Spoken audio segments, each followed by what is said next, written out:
Hey everyone, Couch Investor back to another Tesla weekly video for you today. I hope we're all having a wonderful weekend so far. So in this video, as always, we're going to have a look at the numbers out of China, numbers out of Europe. And then, of course, we have to talk about Elon's journey through Europe, meeting with some elected officials there in Italy and in France. We have some videos with regards to the Cybertruck. I want to touch on the inventory levels in the United States and in Europe as well. I will mix it with the numbers that we're going to see in Europe. Stay tuned for that. At the end of this video, as always, we're going to have a look at the graph and something interesting has happened. So stay tuned for that. Now, let's jump straight to the China insured numbers. So between June 5 and 11, Tesla weekly insured numbers reached 16,400.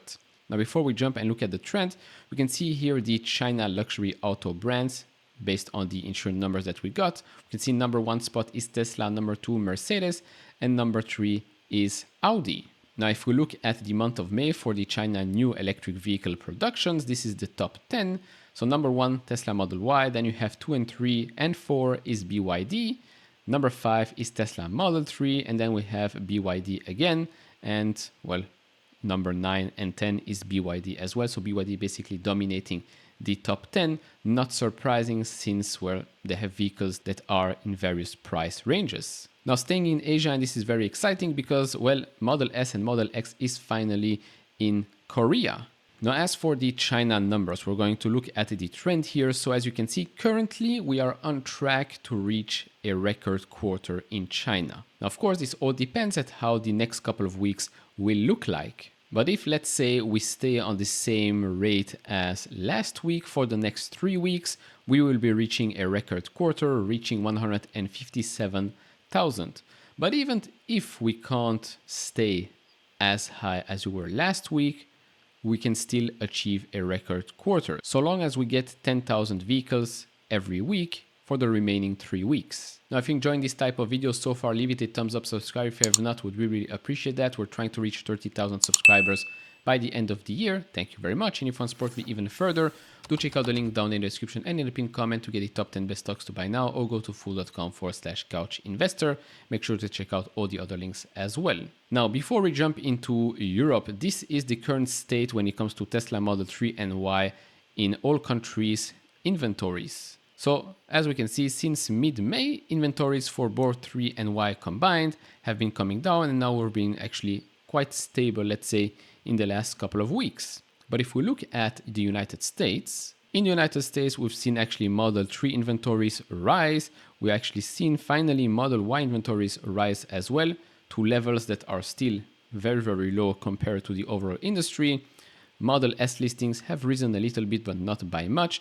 Model X listing actually continued to go down since mid-May. Now, with regards to the Model 3, so apparently customers who order and take delivery of a new inventory Model 3 between June 14 and June 30 of 2023 are eligible for 3 months of unlimited free supercharging on their new vehicles. So if you're looking to buy one, maybe do this soon. And this is only available in North America, by the way. Now let's have a look at Europe. So as you can see here on the screen, basically we already have 6 countries in Europe where more than every 4th new car is a BEV. Now, for those that have been following this series along, you probably know what this is. So basically, this is the daily reporting by countries. The dotted line is basically their target. If they will be able to reach that dotted line, that means that we will have a beat from last quarter. Now, of course, some of you might say, well, it's going to be extremely difficult for some countries here since the dotted line is pretty far from where we're at today. Yes, but usually we get a little bump at the end of the quarter in Europe, which you can see here in Q1 2023 is the yellow line. And some good news here out of Spain, they already achieved a new record quarter.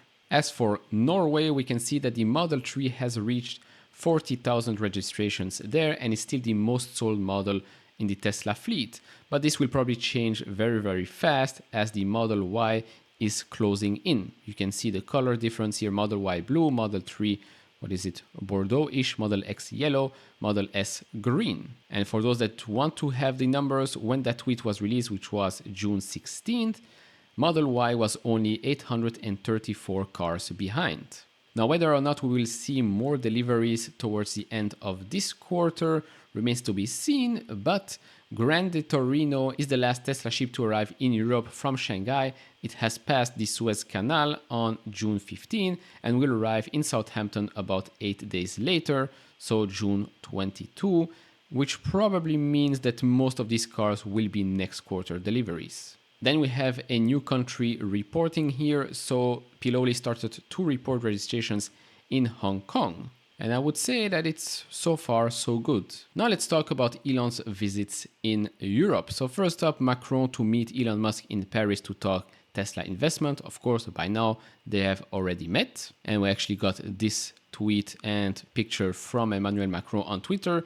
Let's work together. #ChooseFrance. So beforehand, when this was reported, France has been courting Chinese EV giant BYD and Tesla to build factories in the country, officials had previously told Reuters, but it is competing with other EU countries such as Spain. Now, Macron said that he's going into that meeting with an agenda.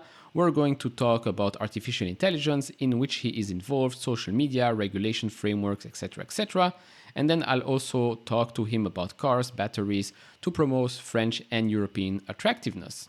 It's up to the company to look at these different issues in Europe, so reselling France as an investment destination. Now, it didn't stop there. Elon also went to Italy, where he discussed Twitter, cybersecurity, freedom of information, and other topics with Italian Deputy Prime Minister and Foreign Minister Tajani in Rome earlier this week.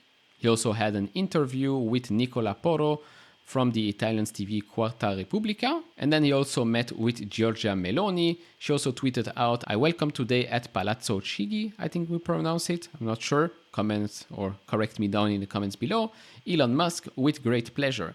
A very fruitful meeting and a moment of great cordiality where we addressed some crucial issues, innovations, opportunities and risk of artificial intelligence, European market rules and birth rates, forward towards the future challenges that unite us." It's really encouraging to see that finally Europe is opening up to more innovation. They want more investment into their countries, into their economies, because things haven't been doing that great in the last couple of years in Europe.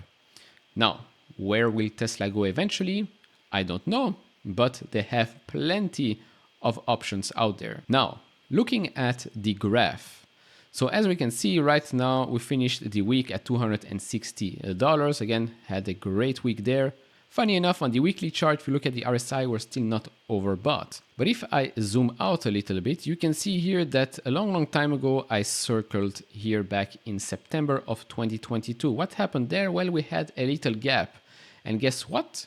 This gap was finally filled today. Now, if we look at the daily chart right now, we're heavily overbought. And remember, at the start of June, we had a little gap right here as well at around $240.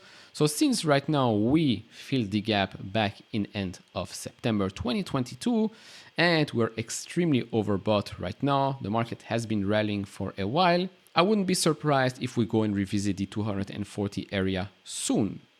Remains to be seen as the quarter ends, and then of course earnings report in July. A lot of things can happen, but I won't be surprised if we see some retracing back in 240.